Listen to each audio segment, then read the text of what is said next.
Hey everyone, welcome to Behind the Scenes.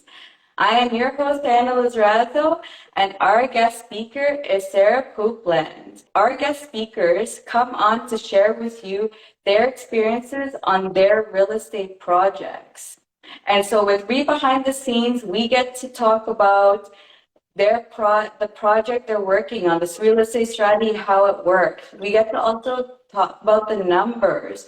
And the best part is we get to hear about the different problems that they encountered, how they solved them, and if it was a new problem, what they learned from it so that, and just even understanding what they would change for next time to either mitigate it or completely just not even happen, let it happen in the future. So thank you so much for coming on. We finally made it on. Thank you for having me. Awesome. So let's start with just let the viewers get to know you. Just tell them a little bit about yourself. Sure. So I am a full-time real estate entrepreneur. So I have a few different real estate related businesses. My main passion is buying old buildings and fixing them up and making them lovely and wonderful and new, and then renting those out. And then on the side from that, we have a property management company, Tag Property Management. We manage about 250 units and we're expanding. And then I also have a renovation company. It's called Rental Rehabs, and I'm our biggest client, but we do also do some renovations for our clients on the property management side as well. So this is what I do, and this building that I'm going to show you is a passion project. I've learned a lot. On this one, it's the biggest reno that we've done, and excited to share it with you. Awesome. I'm excited to see it. Do you want to show us around and just kind of explain to us, the strategy you're planning to use, like what was your plans, what kind of renovations, just like an overview of like what was the purpose of the project? Sure. I'm not on my phone, so I don't know how to turn the camera around, and I'm afraid to touch anything. Oh, right here. So let me show you some of this building, and I'll just talk as we go. So this is Sounds actually an good. 11-unit building. It was built in 1874 and was originally the mayor's house. So it's like an old mansion. We've got 11 fireplaces in here, crazy high ceilings, nice big beautiful windows, and the property had actually been very it was just kind of left. It was very mismanaged for like years. Like the third floor had a fire order against it. It wasn't allowed to be occupied, full of raccoons and squirrels, no power or electricity. We still don't have electricity up there. It's right on the main street in downtown Coburg, and that's my home. I've lived here. I was born and raised. A lot of our investments are here. Our companies are here. It's a killer deal, and I'll go over the numbers later, but I'll kind of tell you what we're doing. It was 11 units. There's the original mansion built in 1874. In 1974, Canadian Tire bought the building and they added a commercial rectangle box on the front of this beautiful old house. And then they added a rectangle onto the back, which was their garage.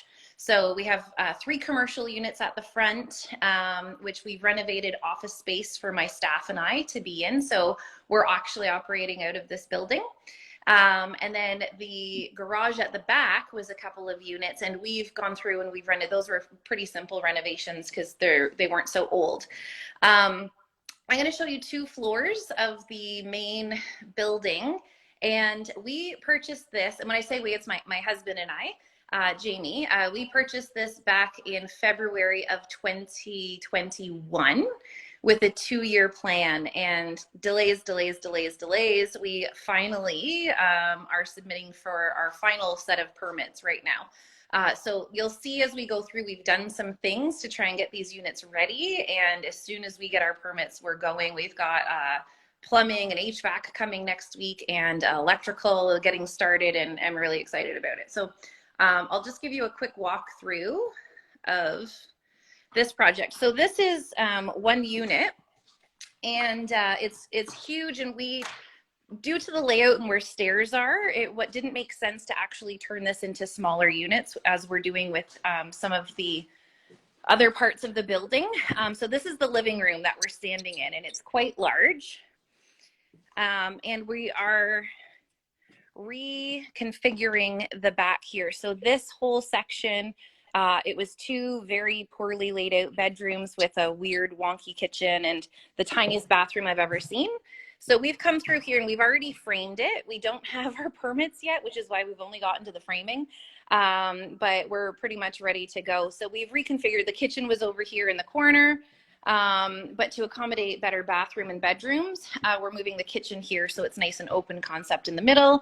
And we've got a bedroom on the left, bedroom on the right. And which is interesting, this room actually doesn't have any supporting walls whatsoever, which we were happy to find out when we opened everything up and came through and looked at it structurally, because then we could have an open slate as we're creating the new space. Because often dealing with structural walls in old buildings like this can start to cause problems. So this is going to be a beautiful 2-bedroom unit that'll rent for probably around $2,000 plus. Here in downtown Coburg. Just the size is massive, and it'll have in-suite laundry, and it'll look like all the apartments you see people posting online with the white cabinets and the nice floors and stuff like that. So this one we're not really doing much to, except for this window is going to turn into a doorway, and we're going to have an egress out across the roof and down to the back parking lot. Have you done that before, actually? Do the egress with stairs down before? Have we done that? Yeah. I own buildings where it's been done before I bought it, but this is the first time that we've done that. So we actually had to have additional engineering done, so that was a surprise. My engineering budget was not nearly as big as what I needed it to be, because I've never encountered that type of engineering before. So I thought, a few grand for engineering, there's not all that much. And I ended up, it was like $32,000. And yeah, and that's caused our biggest delays. Like, the engineers are just really busy and they're taking their time, and it's like months. They were going to have stamped drawings back to us in April of this year, and we just got them 2 weeks ago. So delays, right? Yeah. Also, the delays is on the engineers, not with the city then, right? No, so we did have a delay. So our first set of permits we submitted for the back section, which didn't really, it was mostly cosmetic. We were switching out a couple of entrances, and we had to do fire separation because there was no fire separation. It's like just drop ceiling, and then like there's nothing. So we did have to submit for those permits, and there was a bit of a delay. Although looking at the grand scheme of our project, the delay didn't really delay us very much because we're still sitting here at a standstill anyways. But there was a delay, and I think the challenge there is that we had to submit plans for the whole building. And even though we were only working on those 3 little apartments at the back, they kept getting hung up on all the other stuff. And I'm like, that's going to be on something separate. Like, that's all on something separate. I just want to do fire separation and this entrance and this window. That's it. So finally we got that pushed through. Although one of those units is being held up because we have to run all the plumbing and electrical through that unit up. Like this, nothing in this section of the building was grounded, and we have to redo it all. And so we had to have our plans for what the electrical and plumbing looked like in order to get it to come up. So that's held up that part of the project too.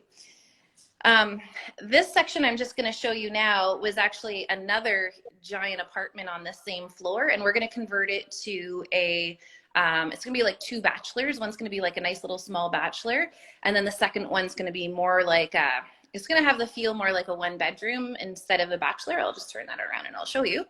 So it's all demoed. So this this whole space used to be 1 apartment. So you'd walk in here, and this was just an empty room. They weren't really using it for anything. I would have put the doorway somewhere else and had it as a bedroom, but it does have a walkout to the roof, where our commercial space is. So this section here is actually going to become the kitchenette for this apartment. So we're going to put a kitchen in here. So we're going to run plumbing and everything that we need for that. And I'll see if I can give like a panorama of it, but this is the rest of it. So this was the living room. You'll see this frame there. That was the bedroom. And then in the back corner was the kitchen. So this whole space was just their living space, essentially. There's going to be a doorway coming in over here, and we're going to stop it halfway. So that section there is going to be bedroom, living room. And then behind me, over here, we're going to have a little bachelor, because our town really needs some smaller units. We don't need great big giant 2 bedrooms, in particular in the downtown, where often a lot of the tenants don't drive. And again, one of the smallest bathrooms ever, but it's going to stay. So this kitchen here is going to remain. We're just going to make it nice and new and lovely and wonderful. And that's it here. So these walls this framing will be ripped out once we take out the electrical, and this will be all open, and we'll separate it to the 2 units. Mm-hmm. Oh, that's interesting. Yeah. So that one, yeah, you said it's like a 1 bedroom, well, 2 bachelors, but one's gonna be a little bit more like a 1 bedroom. Yeah, so we'll be able to, because of the size of it and the quality of our finishings, like it's going to command a similar amount of rent as a 1 bedroom. The other one's going to be a very small bachelor, so it'll be a more affordable unit and a little bit tighter on space. Mm-hmm. Yeah, and then I'll show you the 3rd floor, and that's all. Like, I could be in this building and keep walking and talking and showing you for hours. Yeah, seems big. But you're still collecting some rent right now, right? Because you're like, or is it like completely empty and you guys are like fully working on it? So here, I'm just going to turn around so you can see as I go. There's no hydro upstairs, so it might be a little bit dark. So this is the 3rd floor. We did collect rent for a while, although the big unit that we were just in was $350 a month all inclusive for the previous tenants who'd lived here for 40 years. So there wasn't a ton of rent coming in. And so now we have our commercial tenants. The 3 commercial units are rented.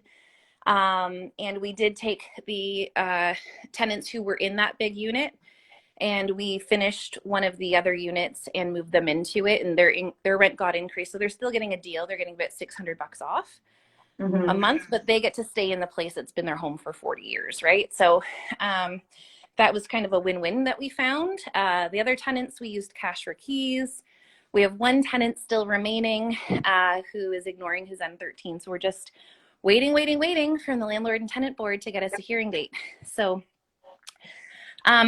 this is Sounds the like a 3rd. lot of fun. Yeah, it's been a bit challenging, but we're delayed anyway. So the rents, I think for 2021, our rents were about $40,000. Our expenses were, 100,000. So we are out of pocket, which you expect to have on these projects, right? Like any rent we have coming in is kind of gravy. And we factor that into the deal when we're looking at it. I'm like, okay, if we have 0 rent for 2 years, what does this look like, right? So we have done some demo in here, and this is 1 giant apartment on the entire 3rd floor. And so this was the kitchen. I don't know that it's actually going to show very well in here. I don't know if you actually want to see this because it's pretty dark. So what we're basically doing here, though, is splitting the apartment down the middle, and our bathrooms are going to be back to back in this hallway. And the left side is going to be a 1 bedroom unit, and then the right side is going to be a 1 bedroom unit. We did have to have a secondary egress over to the fire escape. So we've left some space for a common area where we're going to put laundry. And then that way everybody can access. You can't see. All the windows are boarded up too, because they're all broken and chewed apart by squirrels and raccoons, and absolutely nasty. So this is going to be. This is the floor that has the fire. There's a fire issue or something, like no one can live. Is this? Yeah, this is the only window that's not covered up in this whole floor. Nice little view though. Yeah, it had a fire order against it. So this will become one of the bedrooms in the new apartment. Do you want to see any more than that, or is that good, Diana? I think that gives us a good understanding of what's definitely going on for sure. Sure. So I'm just going to make my way back. I'm on the third floor, so I'm going to make my way back down to my office. So yeah, with the fire order, it was probably about 30 years ago, I think. There was a fire here, and then the fire department had come, and they had an issue with the fire escape because there was no fire protection on the fire escape. And they said, well, you're going to have to put in shutters or fire resistant windows in order to protect the fire escape for the people coming down. And at that point, the owner had said, well, what if I don't do that? And they said, well, then you can't occupy the third floor. And he said, okay, I just want to occupy the third floor. So it's been like vacant for 30 years.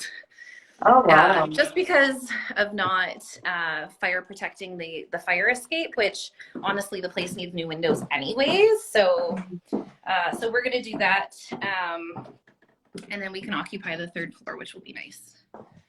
And so what's the and actually no, and so you have like you've said so many things that I'm like so curious. I'm like, wait, let's keep in the order. Okay, so Do you want I'm to all over the place. the numbers? Or do you want to run through the numbers that you've gone through so far? Sure. So I can start because I've got a lot of them just in my brain till I get back to my office. My office is on the main floor. We've renovated it already. I can turn the camera around and show you what that looks like too. It's where TAG, property management, and rental rehabs operate out of. So my staff are there, and then I have an office there too. The numbers. So I'd like your viewers to guess what I paid for this thing. So think in your mind what it might be, and it's probably a lot less. I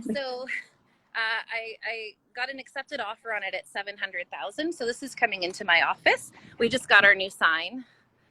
So oh, beautiful. Oh, I feel like you posted a picture recently, actually. I feel like I remember that one. Yeah, we had our grand opening. No, not yesterday, the day before. We still got our balloons. So here's Rebecca. Hi. Sorry, guys, you're on video. Oh, Cindy's gone. And then there's Anish. Hey, Anish. Sorry, that's my office. So as far as the numbers go, we paid $700,000 for it. For an 11-unit building. It's 3 stories high, which is pretty good. It was in really bad shape. So even it was listed at 800 and nobody wanted it. It was on the market for a very long time. And this is the kind of building that I get excited about because it's just problems to be solved, right? So as long as you have the tolerance, like I have a property management company, so like we're very well versed at dealing with tenants, and I have a reno company, so that's just what we do as well. This is the 600-plus-year-old building I've bought. So we also have experience with these old nasty buildings that you just don't know what you're going to get into. And we do very well with them. So I bought it for $700,000, but the bank wouldn't touch financing. So I negotiated with the seller to actually lend us a VTB at 0% interest, and we just tacked the interest onto the purchase price. So we ended up at $735,000 with a 0% VTB. And then I also brought in private funds for a first mortgage as well in order to close on it. And I ended up closing with more financing than, I think it was like $789,000 in financing that I'd ended up with.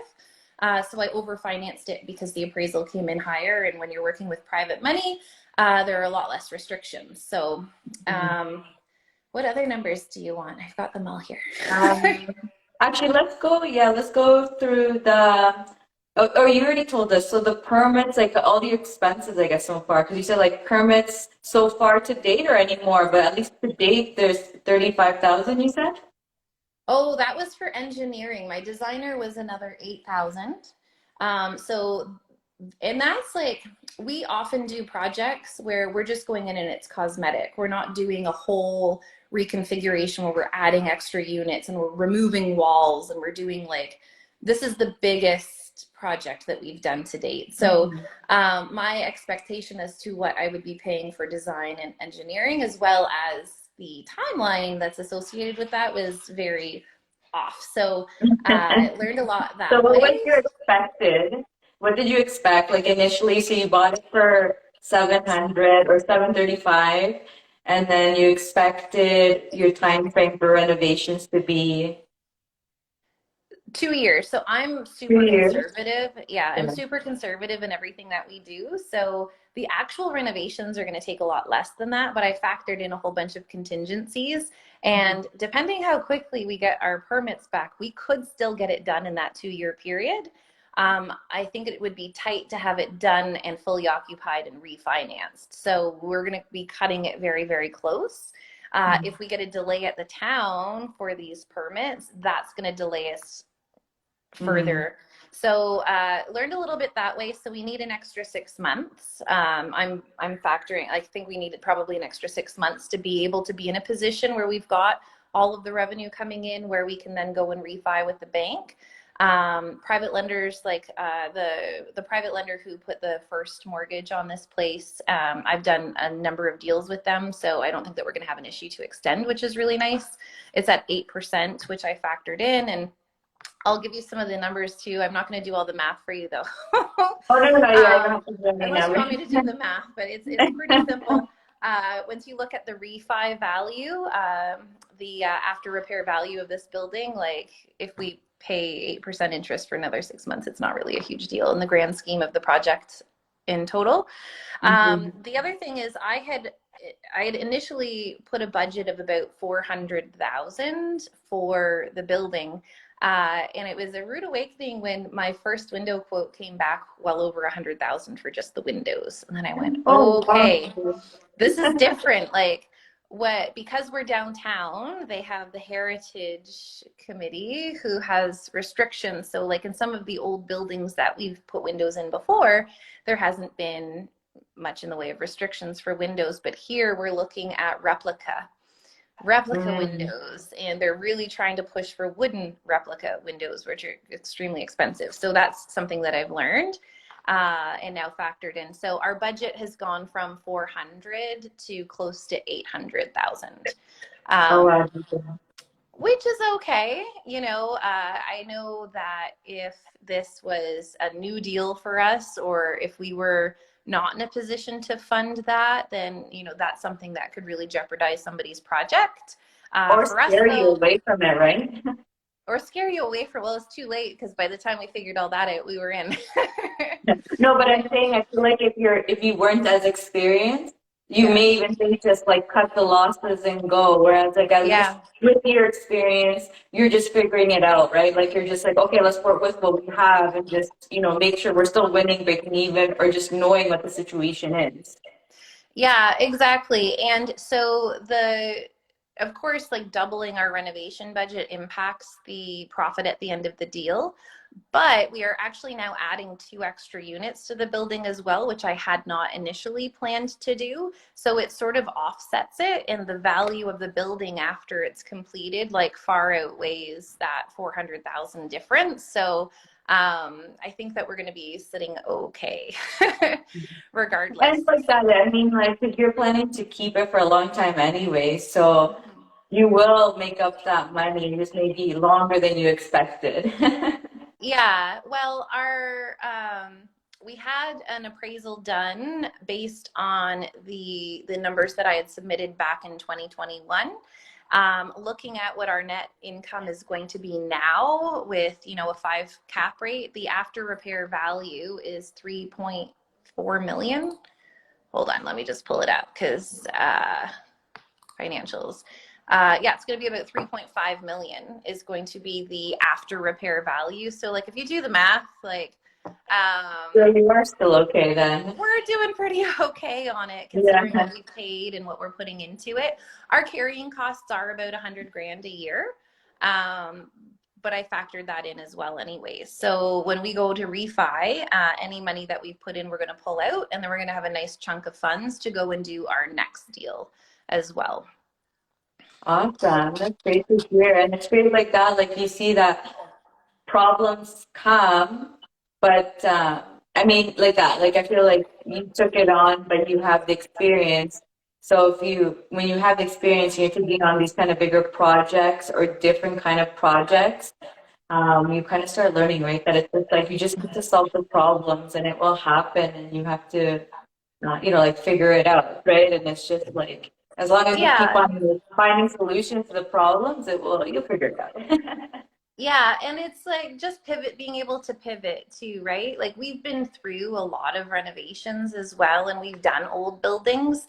So when something is unexpected, you just figure it out and move on, and you pivot and you move on, right? So it's the challenging thing has been keeping my team busy and going while we're waiting for this building to Yeah. get going.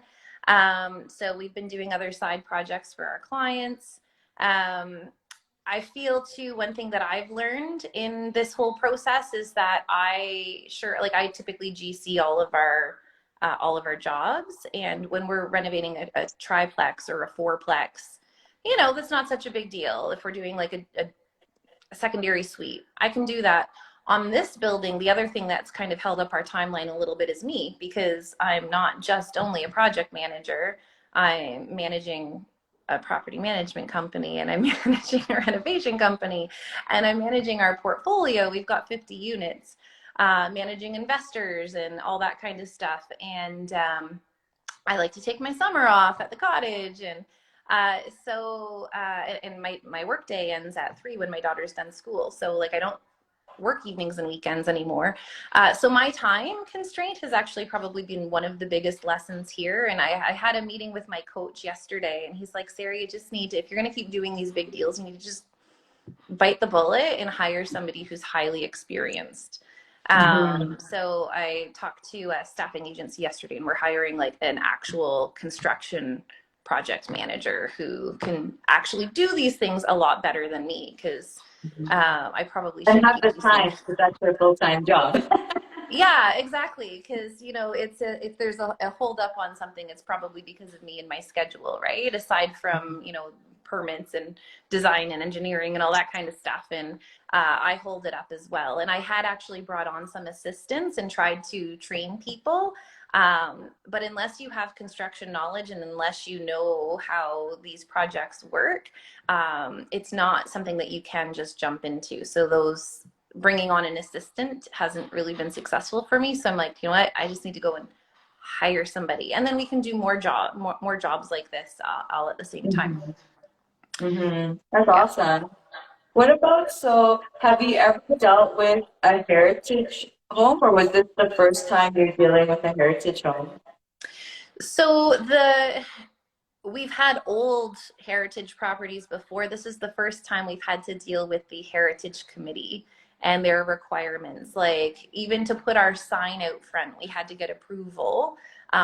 Although our color is not on the approved list, they got it through somehow, because you're not supposed to use colors that aren't on their approved list even. So I'm Mhm. not sure how we got our lime green pushed through, but we did. But like they have a lot to say about the windows and the exterior, and what you can do in that regard. And it's for them mostly the exterior stuff, which sometimes we have to kind of balance, because they want replica wood windows on my fire escape, but those again have to be fire protected. So finding solutions, and it just adds a little bit of extra cost, I think, and time, and trying to like figure all that kind of stuff out.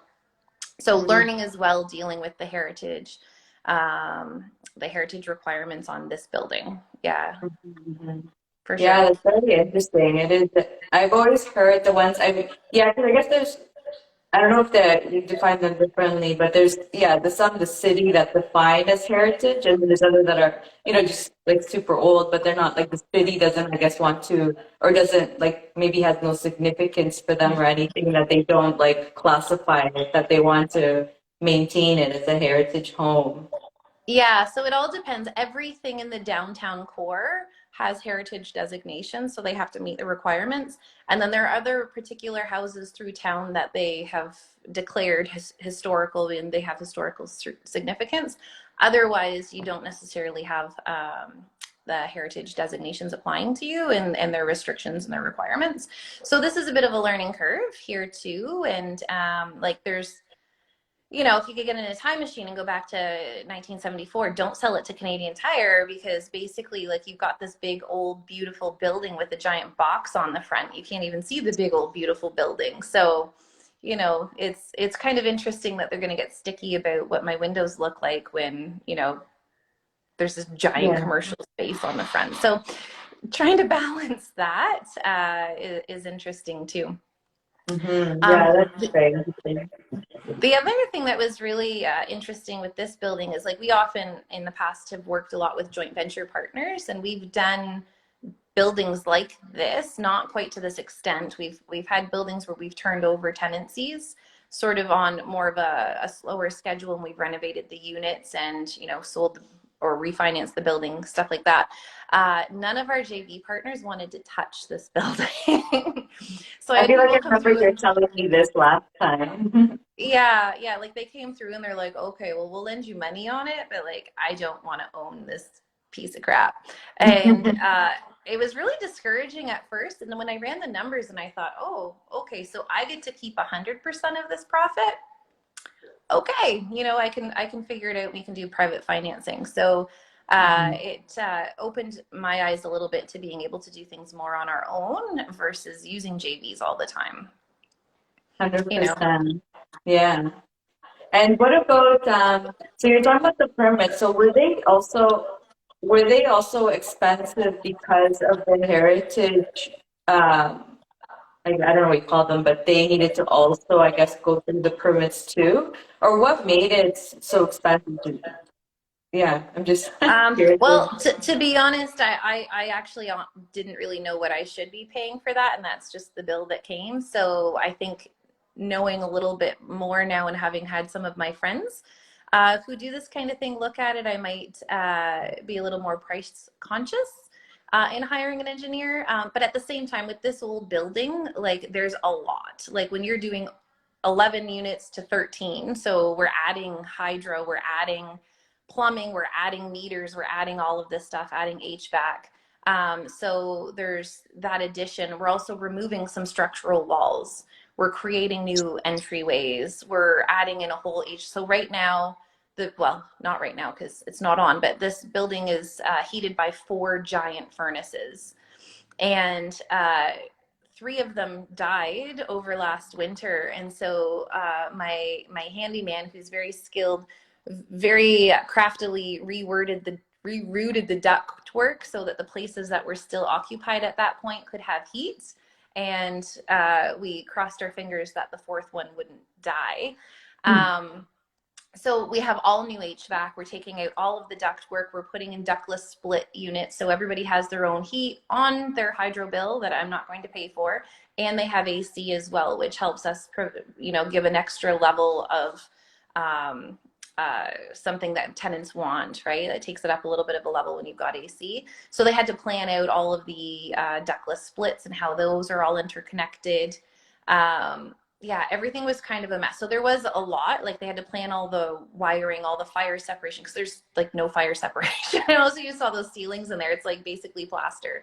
So they had Yeah. to plan all the fire separation, and we're making a lot of changes. So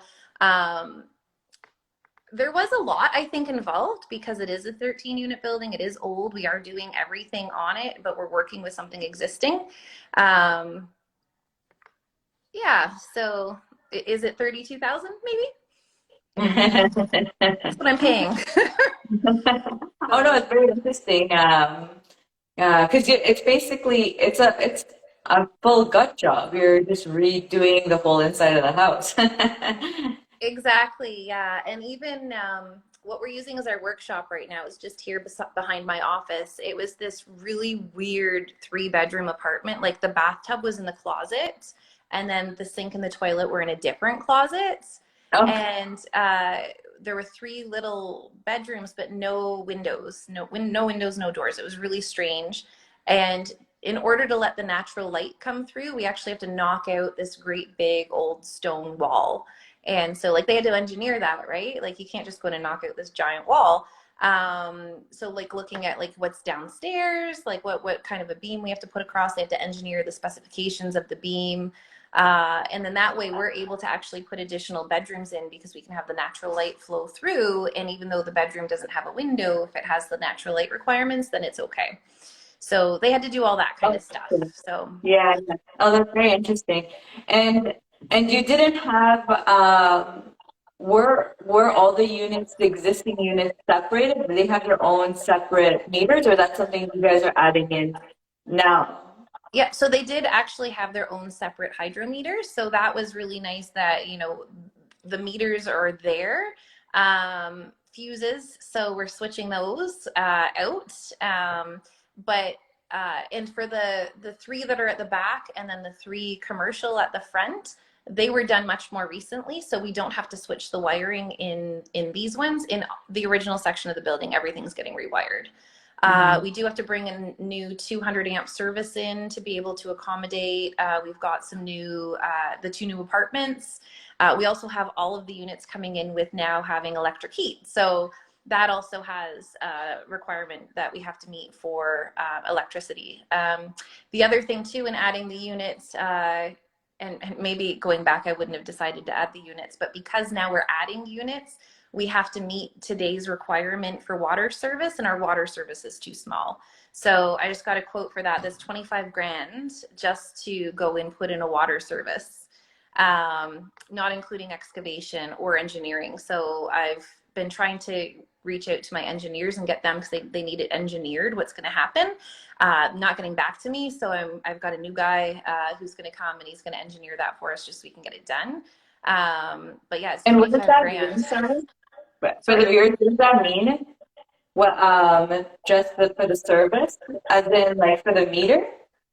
Yeah, so the service, so water service, so coming in, oh, I'm gonna get this wrong. I bet you if Russell was here, he would know exactly what it is. But the water coming in, I think, is a half inch. Like the pipe coming into the building is a Oh, half yeah. inch. Yeah, yeah. So when you've got, even previous, like with our tenants before, they said, oh yeah, if somebody flushes the toilet, I have no water in my shower. Right? Yeah. So there just wasn't enough water coming into the building. So we actually have to go right to the street and connect into the town water main and bring in a larger service. And we're going to do the sewer while we're at it too.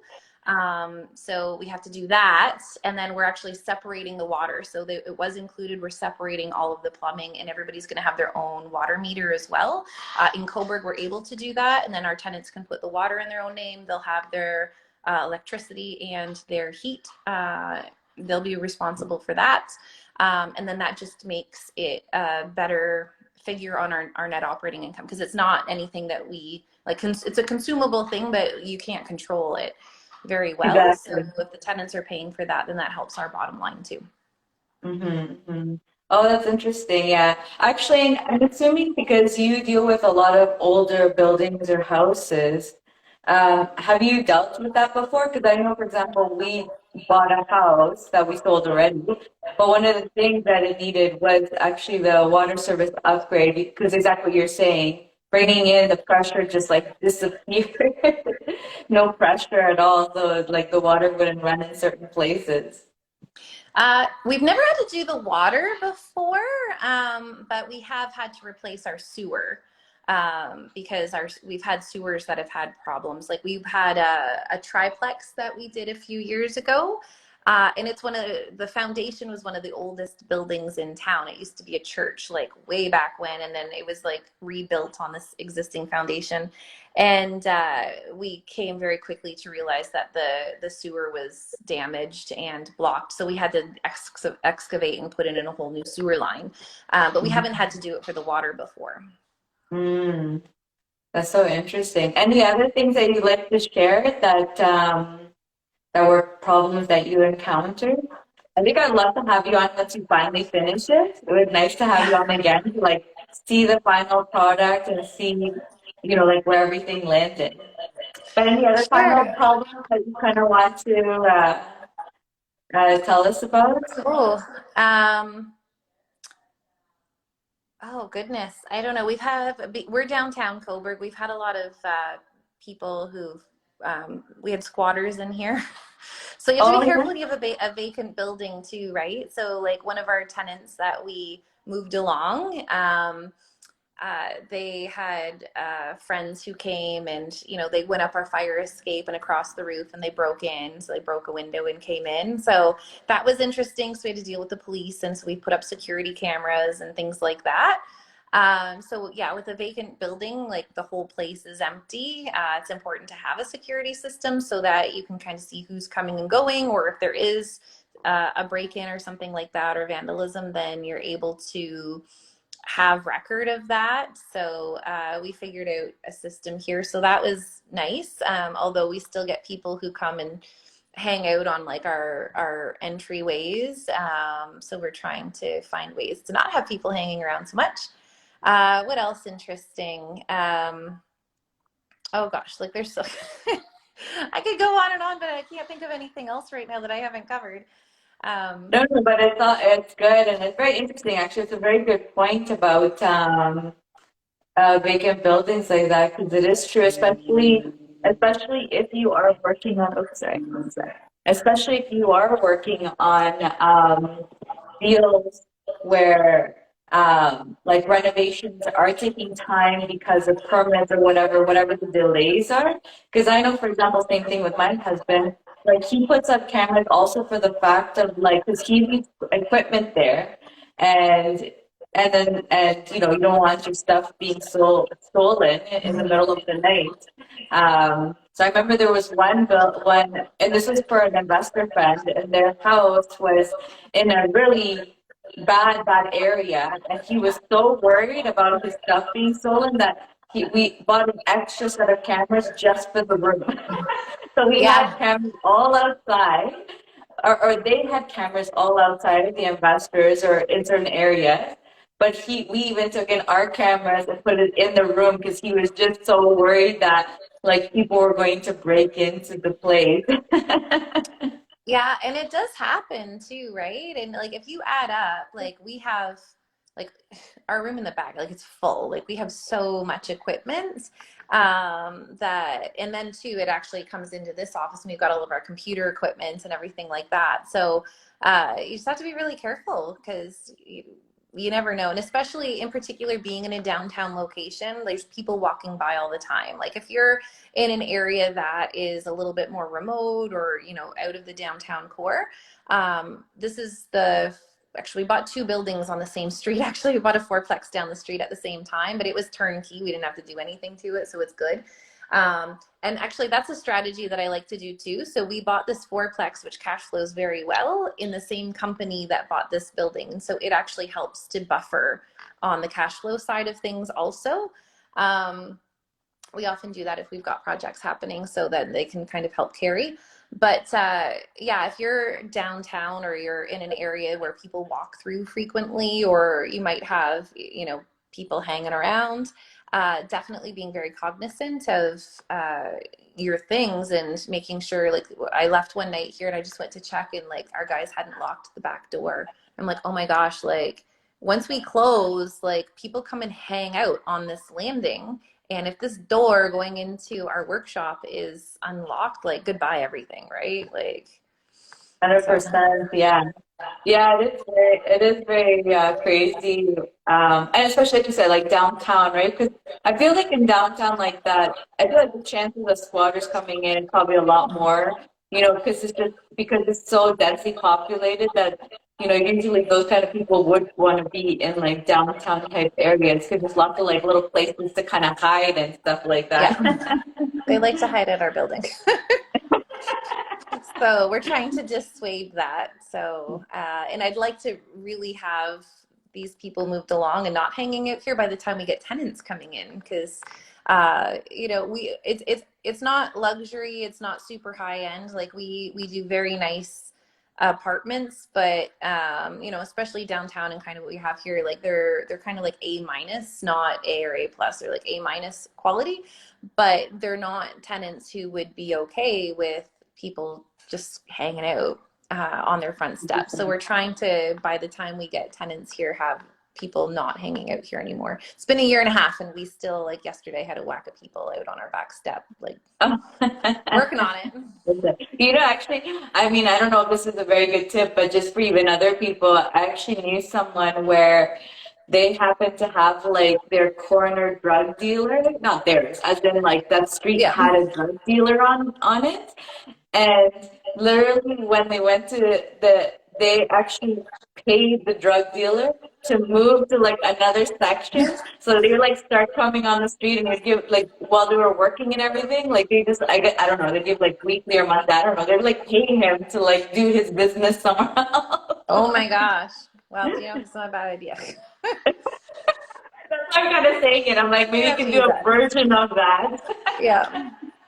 But and it just shows how creative people are, you know, because especially when he was putting it up for sale, it's like the last thing you want is to show that there's like a drug dealings happening on the corner street, you know. Um, Yeah. so it's just kind of funny. So he just like paid them, like, go do your business somewhere else, please. Yeah. We should, because it's not on the corner. It's like literally in our driveway. Mhm. And I'm like, Yeah. Which is oh very man. strange, but I guess maybe because of the habits, like that before the previous people, like the previous owners or whatever it was, you know, they're so used to probably no one really maintaining it that they know Yeah. they can kind of get away with it. Whereas now it's like trying to get them to move on, go find another place to hang out, kind of a thing. Yeah. Well, and I think Because they his had house some, actually wasn't on the corner either. yeah. His house was down somewhere in the middle, but it was just that I guess it was that much like he didn't like it that he just told like go somewhere else, you know, do your business somewhere else type of thing. Yeah. I think that they had a number of clients in our building. So it Mm. was a easy access point, I think. But Yeah, anyways, yeah. we're cleaning it up, which will be nice. And there were some good tenants in here, but we found some really good win-win solutions for them. So we did a lot of like cash for keys and helped them move and physically moved them in order Mhm. to accommodate, because it's like you have no fire separation in your unit, like we have to come in and renovate. And like they understood, and we were able to like come to an agreement that worked for everybody. So that was really nice. We just have one tenant who is left, and like I think that the termination date was April for the N13, and we still don't have a hearing. So Oh no. LTV is so broken. Oh yeah, yeah. It's something that it's like sometimes you get to a point that you rather try to deal with it yourself as much as you can, you know, because it's just like when Yeah, you get to a point that you have to do it because there's just no more options and they're not, you know, the tenants aren't helping in any way, yeah, then it's just like that, like the whole process just takes forever. yeah, it does. But we've got time because, it's not like we are working and have permits. So and that's, we actually converted that unit to commercial. So once the building is done, my renovation company is actually going to be stationed out of that unit. It's on the main floor. So it was like one document, automatic approval to turn it to commercial. So we're going to actually have a space for our reno team, which is really exciting because up until now it's been my basement. And very excited to have it not be my basement. So I can imagine.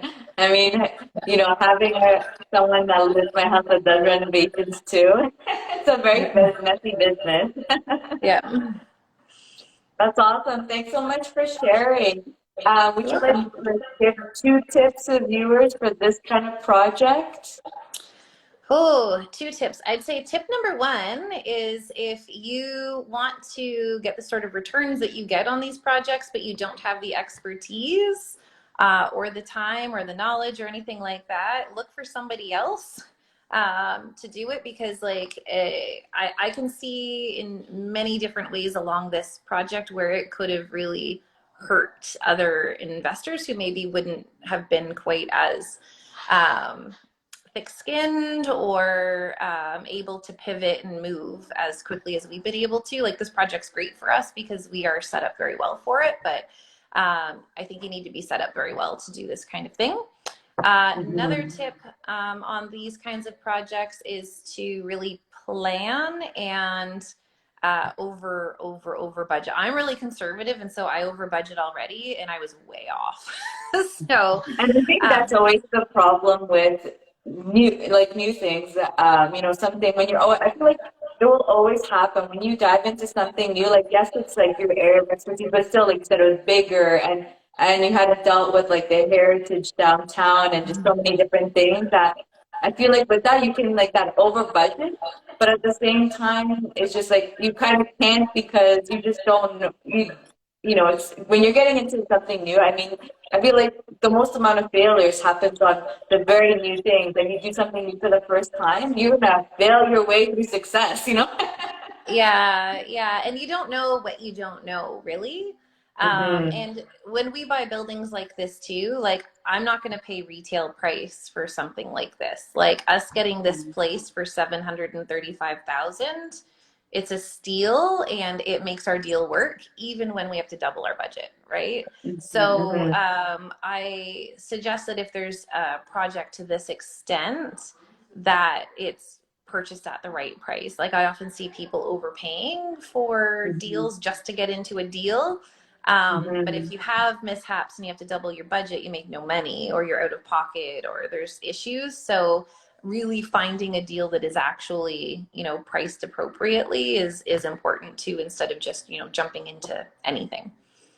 100%. Thank you so much. I hope we can have you on again when it's done so Would we love can to. hear all the final numbers and hear how it went and hear how amazing, how amazing it went. Okay, awesome. Well, I would love to. Well, thank you for having me. Awesome. Bye, everyone. Bye, Sarah. Thanks for coming Bye. on.